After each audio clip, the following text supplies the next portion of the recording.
नहीं, पायलट साहब की हम लोग भी इज्जत करते हैं, पर पायलट साहब पिछली बार पायलट साहब के फेस पे बहुत जबरदस्त वोटिंग हुआ था और पायलट साहब को सीएम नहीं बनाया।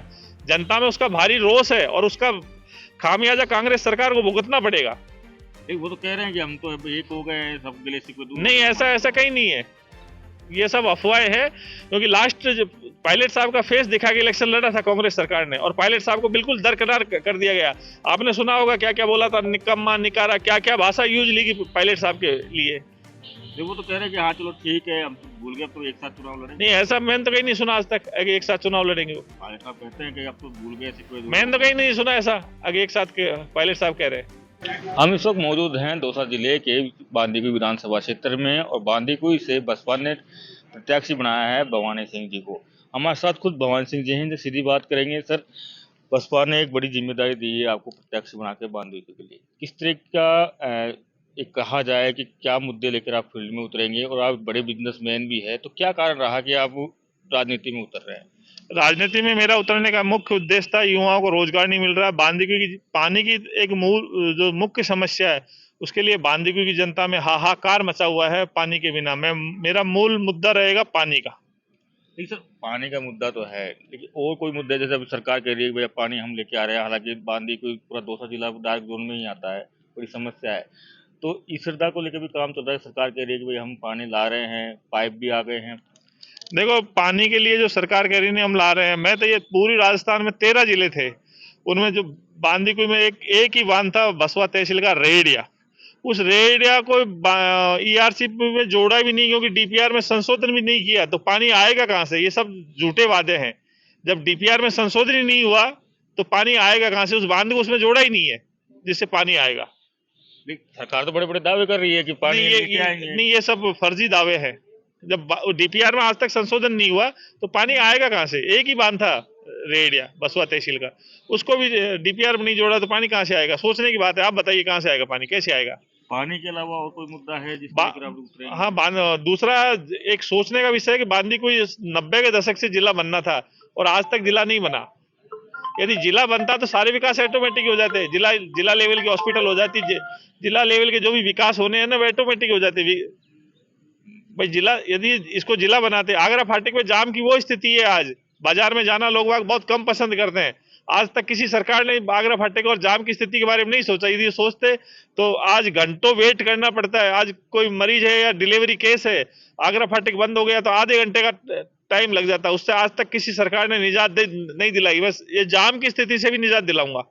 आप कह रहे हैं कि चलिए तो केंद्र सरकार भी बता, बीजेपी है, कांग्रेस भी है, बीजेपी केंद्र में है, तो सांसद भी है यहाँ से जसपुर मीणा जी, तो कितना लगता है क्यों इतना इसको सहूलियत नहीं दी पाई और इसी समस्या का समाधान क्यों नहीं हो पाया? आप बांदीकुई को हमेशा दरकिनार किया गया है, इसके विकास की तरफ किसी ने कोई ध्यान नहीं दिया गया है। यदि ध्यान देते तो इसमें अंडरपास बन जाता, यदि ओवर ब्रिज बनाते तो उसमें बाजार का पूरा सत्यानाश हो जाता। अंडरपास बनाते तो इसमें आराम से बांदीकुई की जनता को, आम जनता को निजात मिल जाती।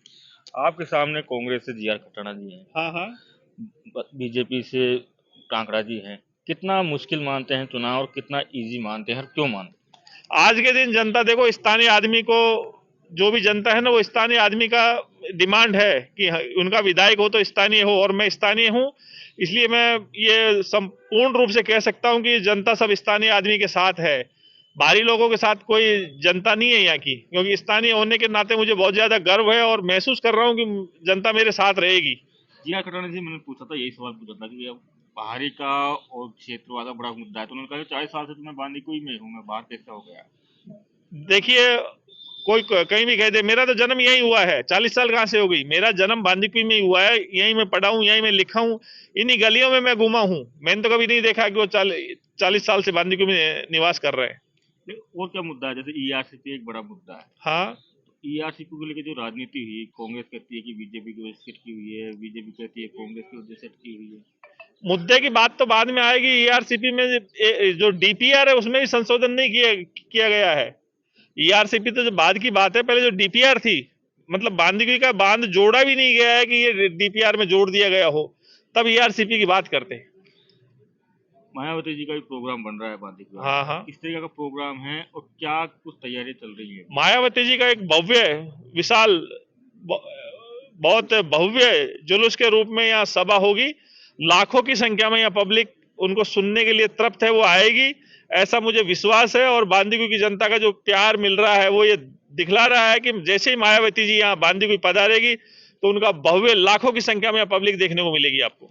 एक सवाल और पूछ लूंगा कि बीएसपी के जो भी उम्मीदवार होते हैं, जी जो भी सरकार होती है, हालांकि एक काउंटर दिया गया है कि जो भी सरकार होगी उसको आप सपोर्ट करोगे, जी भारी सपोर्ट करोगे, जी लेकिन जो आपके जो चुन के जो नेता जाते हैं विधानसभा में, वो पार्टी छोड़ के भाग जाते हैं। नहीं, मैं ऐसा नहीं करूंगा।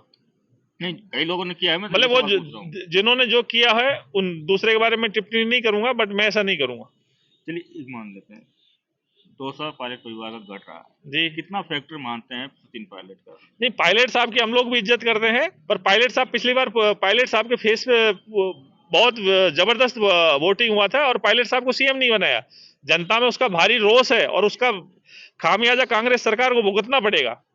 एक वो तो कह रहे हैं कि हम तो अब एक हो गए, सब गिले शिकवे दूर नहीं, हो गए, ऐसा ऐसा कहीं नहीं है, ये सब अफवाहें हैं। क्योंकि लास्ट पायलट साहब का फेस दिखा के इलेक्शन लड़ा था कांग्रेस सरकार ने और पायलट साहब को बिल्कुल दरकिनार कर दिया गया। आपने सुना होगा क्या क्या बोला था, निकम्मा, निकारा, क्या क्या भाषा यूज ली पायलट साहब के लिए। देखो वो तो कह रहे हैं कि हाँ चलो ठीक है, हम तो भूल गए, अब तो एक साथ चुनाव लड़ेंगे। नहीं, ऐसा मैंने तो कहीं नहीं सुना आज तक कि एक साथ चुनाव लड़ेंगे वो। पायलट साहब कहते हैं कि अब तो भूल गए, शिकवे दूर मैंने हो तो गए। कहीं नहीं सुना ऐसा कि एक साथ के पायलट साहब कह रहे हैं। तो है तो फिर नहीं, वो भले आप, चलिए ठीक है। हाँ सरकार ने जो योजना लेके आए, 7 गारंटियां भी दे दी, पहले महंगाई राहत कैंप भी चलाए थे, कितना फर्क मानते हैं? वो कितना देखो, वो जो सरकार ने रात गारंटी और कैंप चलाया ना, वो धरातल पे नहीं है। धरातल पे इनका बिल्कुल भी प्रभाव नहीं है। ऊपर से आया और नीचे तक पहुंच नहीं पा रहा है, ये रास्ते में खत्म हो जा रहा है। तो धरातल नहीं तक नहीं नहीं पहुंचा नहीं, है, धरातल पे नहीं है। तो फायदा मिलेगा आप लोगों को? हाँ, बिल्कुल मिलेगा। ठीक है, धन्यवाद बातचीत करने के लिए। तो ये थे भवानी सिंह जी, जिन्होंने साफ कहा कि जो सरकार की जो योजनाएं आई हैं वो सिर्फ योजना ही है, धरातल पे कोई काम नहीं हुआ। संदीप मीणा, बांदीकुई, राजस्थान तक।